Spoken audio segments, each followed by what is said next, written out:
让你喝你就喝呀。 Kita lanjutkan episode 5. Nah, situasi dalam pesta itu benar-benar kacau. Pangeran itu sudah semena-mena sekarang, sementara Fang Xiaolong masih diam saja. Dirinya bingung apa yang harus dilakukan, karena dia tidak yakin bisa mencabut pedang itu. Kini wanita yang akan bertunangan dengan Long Shuai pun diperlakukan seenaknya sama pangeran sombong itu. Namun sontak saja Fang Xiaolong sudah habis kesabarannya. Ia membentak pangeran itu. Namun pangeran itu masih angkuh. Karena ini disebabkan Fang Xiaolong tidak berani mencabut pedang itu. Jadi dia sudah dipastikan Long Shuai palsu. Pangeran Yun pun menarik Susi ke pangkuannya, lalu mencoba membelainya, dan nanti akan bersenang-senang di depannya. Pangeran kecil, kamu mencari kematian? Apakah King Feng punya hak untuk berbicara denganku?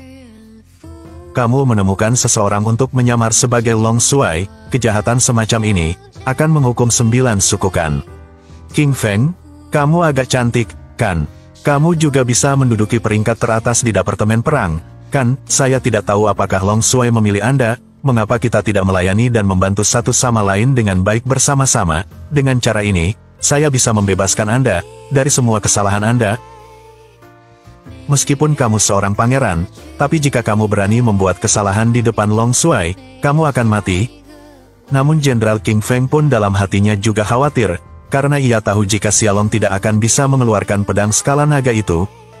Ia pun tidak bisa berbuat apa-apa, dan pangeran itu menjadi semakin sombong sekarang, merendahkannya dan mengodanya. Namun hal itu membuat Fang Xiaolong marah. Lalu sontak mencabut pedang itu.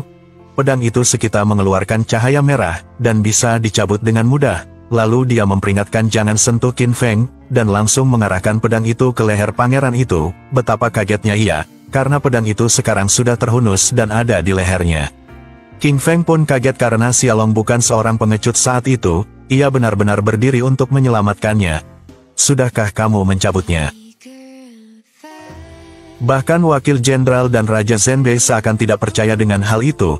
Sekarang betapa takutnya mereka semua, karena pedang itu berhasil dicabut, yang artinya itu adalah Long Shuai asli. Fang Xiaolong pun dalam hatinya gak ngangka, kenapa dia bisa mencabut pedang itu dengan mudah. Ia pun lantas mengancam Pangeran Yun Junyang, yang nampaknya sekarang terdiam membisu. Sudah tidak sesombong tadi, hanya bisa bilang kamu palsu. Namun Fang Xiaolong menegaskan, lihatlah pakai matamu. Terlihat jelas pedang ini sudah ada di lehermu, dan aku berhasil mencabutnya dengan mudah. Kini sudah tidak ada lagi alasannya untuk menuduh dia Long Shuai palsu lagi. Dan sepertinya semua orang yang tadi meragukan Long Shuai juga nampak ketakutan, lalu meminta maaf padanya. Mengapa kalian tidak mengucapkan terima kasih pada Long Shuai? Yun Junyang, kamu meremehkan kehidupan manusia, menghina hukum raja. Menurutmu apa yang seharusnya menjadi kejahatan? Dia juga tidak punya hak untuk menghakimi Long Shuai atas kematian ketiganya. Pangeran muda memiliki status khusus. Memang benar, kamu tidak bisa membuangnya sesuka hati. Raja Zhenbei, apakah kamu lupa hak pedang skala naga? Tentu saja aku tidak berani melupakannya. Lalu beritahu aku, hak apa yang dimiliki pedang skala naga? Naik dan bunuh raja yang lemah. Bunuh pengkhianat itu. Karena kamu tahu. Lalu apakah menurutmu, kejahatan yang dilakukan oleh Yun Junyang layak menerima hukuman mati? Bisakah pedang skala nagaku membunuhnya? Kamu tidak bisa membunuhku. Jika kamu membunuhku, ayahku tidak akan membiarkanmu pergi. Bahkan jika kamu tidak bisa membunuh, kamu masih harus melampiaskan amarahmu. Long Shen, berpikirlah 2 kali. Jangan khawatir, aku tidak akan membunuhnya. Untuk Pangeran Yun, berikan omong kosong ini pendidikan yang baik. Apa yang ingin kamu lakukan? Jika kamu berani, ayo bunuh aku. Ayahku akan membunuhmu juga. Tidak akan melepaskanmu, akan ada perhitungan ketika saatnya tiba. Setiap orang harus dikubur bersamanya. Sombong sekali kamu. Kamu masih saja sombong mengancamku.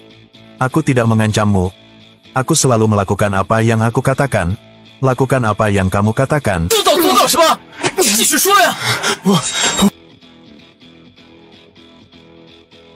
Benar, Long Shuai. Kamu telah memukulnya berkali-kali, kemarahanmu sudah hilangkan, tidak baik jika ada pertengkaran dengan Raja Yunxing. Apa yang batu saja dia katakan, aku tidak mendengarnya, bisakah kamu mengatakan lagi? Emang pangeran ini tidak ada kapok-kapoknya, masih aja songong, lalu Fang Xiaolong yang udah menghajar dari tadi makin emosi. Lalu meremas kemaluannya sampai membuatnya mengerang kesakitan. Lalu memperingatkannya jangan songong lagi, dan melamparnya ke bawah, katanya itu hanya pelajaran saja buatnya, agar gak songong dan ngomong kasar lagi di depannya. Raja Zhenbei pun perintahkan wakil Jenderal Jing Tao untuk membawanya ke rumah sakit, namun ia juga sangat ketakutan, karena tadi dengan sombongnya menantang kalau berani cabut pedang, ia berani kasih kepalanya, dan sekarang betapa takutnya dia. Fang Xiaolong pun memanggilnya, kini ia hanya bisa memohon ampun agar dirinya jangan dibunuh. Xiaolong meminta agar Jing Tao menjulurkan lehernya segera, kini saatnya dia mati di bawah pedang skala naga ancamnya. Namun Xiaolong ini hanya menggertaknya saja, karena dirinya tidak sekejam itu orangnya, jadinya dirinya hanya menghukum Jing Tao dengan berlutut di luar pintu selama 3 hari, 3 malam, dan tidak diizinkan bangun. Jing Tao yang sudah takut akan dibunuh, lalu sangat berterima kasih padanya, lalu pergi dan keluar untuk menjalani hukumannya. Semua komandan naga menaklukkan perbatasan utara, singkirkan musuh, berikan kontribusi abadi. 3 hari kemudian, Raja akan mengadakan perjamuan kenegaraan di Jiangsu, merayakan Long Shuai. Raja Zhenbei yang kini tidak bisa berbuat apa-apa lalu beranjak pergi. Namun ia masih gak ngangka, kok bisa pedang itu dicabut, apakah itu benaran Long Shuai asli, padahal dirinya sangat yakin jika dia telah tewas oleh racun. Lalu rasa penasarannya membuat dirinya mencoba mencabut pedang skala naga, yang ada di tangannya. Betapa kagetnya dia, kenapa dia juga bisa mencabut pedang itu dengan sangat mudah. Ia yakin itu Long Shuai palsu, namun dirinya berpikir pasti Long Shuai juga ada di sekitar sana. Karena ya emang beneran, hanya kekuatan Long Shuai yang bisa mencabut pedang itu, namun ia hanya diam saja dengan hal itu, karena sekarang mereka sudah mati kutu, dan misi kedua Fang Xiaolong kini berhasil. Ia pun berpikir ada ketakutan yang mungkin lebih besar akan terjadi nanti padanya. Ia berpikir, mungkinkah Long Shuai tidak mati sama sekali? Dia tahu jika Long Shuai bersembunyi di sana sekarang, pikirnya dalam hati, karena ia merasakan ada auranya di sekitar sana. Sang Buddha mengadakan upacara untuk Long Shuai di Jiangsu, mengadakan perjamuan kenegaraan dan asosiasi Buddhis secara pribadi akan datang. Saya tidak tahu apakah Raja akan datang atau tidak, semua orang bisa datang ke perjamuan kenegaraan saat itu. Saksikan momen penghargaan Long Shuai. Dapat menghadiri perjamuan kenegaraan Long Shuai, ini adalah berkah yang saya miliki, telah menunggu selama masa kehidupan, kami pasti akan pergi ke sana dengan hadiah yang berlimpah pada saat itu. Ya, saya mengerti, suatu kehormatan yang luar biasa. Apakah menurut kalian begitu? Hahaha, selamat untuk Long Shuai. Karena itu saya pasti akan menghadiri negara bagian Long Shuai, perjamuan dalam waktu 3 hari. Raja Zhenbei pun menyerahkan pedang naga itu, lalu membantu membangunkan Pangeran Yun yang sudah mengerang kesakitan di lantai. Apa yang terjadi dengan perjamuan kenegaraan? Tidak nyaman sekarang, bicaralah denganku nanti. Raja Zhenbei pun pergi meninggalkan tempat itu, namun ia belum menyerah untuk membuktikan itu Long Shuai palsu. Sekarang ia masih percaya jika Long Shuai sudah mati. Begitupun Pangeran Yun, berkata padanya jika ia yakin sekali itu adalah Long Shuai palsu, tapi kenapa dia bisa mencabut pedang itu pasti hanya kebetulan saja. Raja Zhenbei pun menanyakan apakah informasi tentang pedang itu tidak salah, karena dia baru saja menghunus pedang itu dengan sangat mudah juga. Pangeran Yun pun kaget, lah kenapa tadi gak ngomong di sana kalau begitu. Namun ia berkata momennya tadi gak bagus, tapi nanti dia punya rencana yang lebih bagus. Saat acara perjamuan kenegaraan, yang bisa membongkar jika itu sebenarnya emang Long Shuai palsu, itu adalah kuburan terbaik untuk penipu itu katanya, dan kini mereka akan merencanakan hal yang lebih buruk lagi untuk Fang Xiaolong. Di tempat lain, nampak si ibu matre mata duitan ini, nampaknya yang udah pengen banget punya menantu seorang komandan perang kerajaan, lalu menyuruh anaknya melayani Long Shuai malam itu, padahal belum nikah, sudah disuruh tidur malam pengantin. Ada-ada saja ibu ini, dia gak mau anaknya gagal nikah dengannya, karena di luar sana banyak wanita yang berlomba ingin menikah dengan Long Shuai, jadi disuruh dihamilin dulu anaknya. Semua demi bisa menikmati harta kekayaan kerajaan.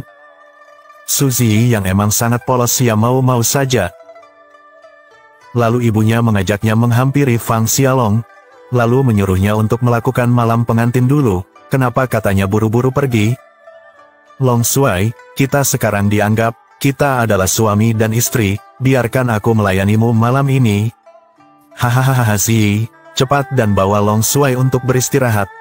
Dan betapa kagetnya Fang Xiaolong hari itu, ia bagaikan dapat rezeki nomplok, bagaimana tidak, sekarang ia akan dilayani sama wanita yang sangat cantik dan bodi yang aduhai. Namun di sisi lain Jenderal King Feng terlihat terbakar api cemburu melihatnya, sontak saja malah bilang gak bolehin mereka, lalu bicara dengan salah tingkah, dengan alasan katanya Long Shuai kan sangat lelah hari ini, nanti lain kali aja. Namun si ibu yang udah ngotot pengen jadi orang kaya ini masih saja memaksa agar segera suruh anaknya bawa dia ke kamar. Kan karena lelah ya justru itu bagus dia beristirahat bersama anaknya. Masak Jenderal King Feng masih ngurus hal seperti itu juga. Dan sekarang ia udah gak bisa larang lagi akhirnya. Tatapan api cemburu Nakpat begitu jelas di matanya. Hahaha, dia cemburu buta. Ada yang marah cemburu buta padanya. Malah admin nyanyi. Tuan. Long Shuai tidak berkata apa-apa, Tuan King Feng, apa yang Anda khawatirkan?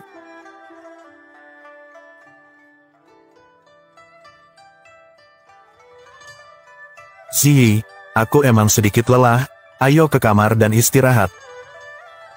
Fang Xiaolong, jika kamu berani main-main, kamu mati nanti, kata King Feng bisik-bisik padanya. Oh iya, King Feng, ada hal lain yang harus kulakukan, tinggalkan saja aku, jangan tunggu aku. Si King Feng yang udah cemburu buta menjawab ia siap menuruti perintah, namun dengan nada sinis. Sikap macam apa ini? Hei bos, apa yang dilakukan Fang Xiaolong di sana? Dia pergi